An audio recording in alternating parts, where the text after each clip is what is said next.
বেগম রোকেয়ার লেখা হিমালয় দর্শন প্রবন্ধ থেকে অত্যন্ত গুরুত্বপূর্ণ প্রশ্ন উত্তর নিয়ে চলে এসেছি। চলো আমরা প্রশ্ন উত্তরগুলি দেখে নিই। দেখো, প্রথম প্রশ্ন, ঢেকি শাকের কথা যে পত্রিকায় লেখিকা পড়েছিলেন তার নাম হল মহিলা পত্রিকা। পরবর্তী প্রশ্ন, বড় বড় ঢেকি তরুর কথা কোন গ্রন্থে পড়েছিলেন লেখিকা? ভূতত্ত্ব গ্রন্থে পড়েছিলেন লেখিকা। পরের প্রশ্ন, ভূতত্ত্ব গ্রন্থ থেকে কোন যুগে বড় বড় ঢেকি তরু থাকার কথা জেনেছিলেন লেখিকা? দেখে নাও উত্তরটি কার্বনিফেরাস যুগে। পরের প্রশ্ন, ঢেকি তরুর উচ্চতা কত? 20 থেকে 25 ফুট উচ্চতা। নেক্সট, কিনা থাকার কারণে নির্জন বন্য পথে লেখিকা নির্ভয়ে বেড়াতে পেরেছিলেন? বাঘ না থাকার ফলেই কিন্তু লেখিকা নির্জন বন্য পথে নির্ভয়ে বেড়াতে পেরেছিলেন। পরের প্রশ্ন, নির্জন বন্য পথে কিসের সঙ্গে লেখিকার সাক্ষাৎ হয়েছিল? জোঁকের সাথে।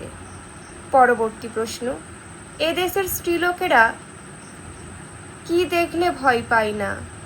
জোঁক দেখলে ভয় পায় না। নেক্সট, লেখিকার চাকরানী ছিল ভুটিয়া। পরবর্তী প্রশ্ন, লেখিকার ভুটিয়া চাকরানীর নাম ছিল কি? ভালু। পরের প্রশ্ন দেখো, ভুটিয়ানিরা কত গজ লম্বা কাপড় ঘাগরার মতো করে পরত? 7 গজ লম্বা কাপড় তারা ঘাগরার মতো করে পরত। নেক্সট, ভুটিয়ানিরা 7 গজ লম্বা কাপড় কিসের মতো করে পরত? ঘাগরার মতন। নেক্সট, পৃষ্ঠে 2-1 মন বোঝা লইয়া অনায়াসে প্রস্তর সংকুল আবুরা খাবুরা পথ অর্থাৎ এবড়ো খেবড়ো পথ বহিয়া উঠছে উঠে, ওইরূপ নিচেও যায়। যাদের কথা বলা হয়েছে তারা হলো ভুটিয়ানি। নেক্সট, হিমালয় দর্শন রচনাংশে রমণী জাতি দুর্বল বলে তাদের কি নামের কথা উল্লেখ করা হয়েছে? অবলা।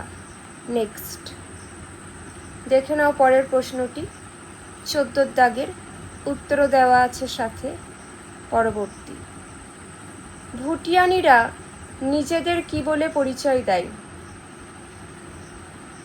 দেখে নাও কয়েকটা উত্তর। নেক্সট, ভুটিয়ানিরা সমতলবাসীদের কি বলেন? নিচে কা আদমি। নেক্সট, এখন সে সাধ পূর্ণ হইল, যে সাধের কথা বলা হয়েছে? পাহাড় দেখার স্বাদ পূর্ণ হইল। নেক্সট, দেখে নাও, বালুকা কণা বলিলেও বড় বলা হয়। বালুকা কণা বলতে বোঝানো হয়েছে হিমালয়কে। নেক্সট,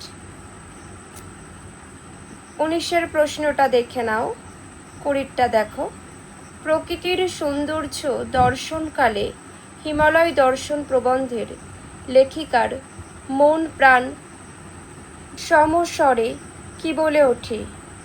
ঈশ্বরী প্রশংসার যোগ্য।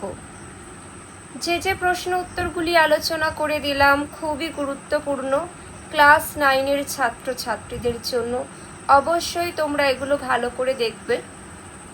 এখান থেকে তোমাদের পরীক্ষায় আসার সম্ভাবনা রয়েছে। এখানেই শেষ করছি। সবাই খুব ভালো থেকো।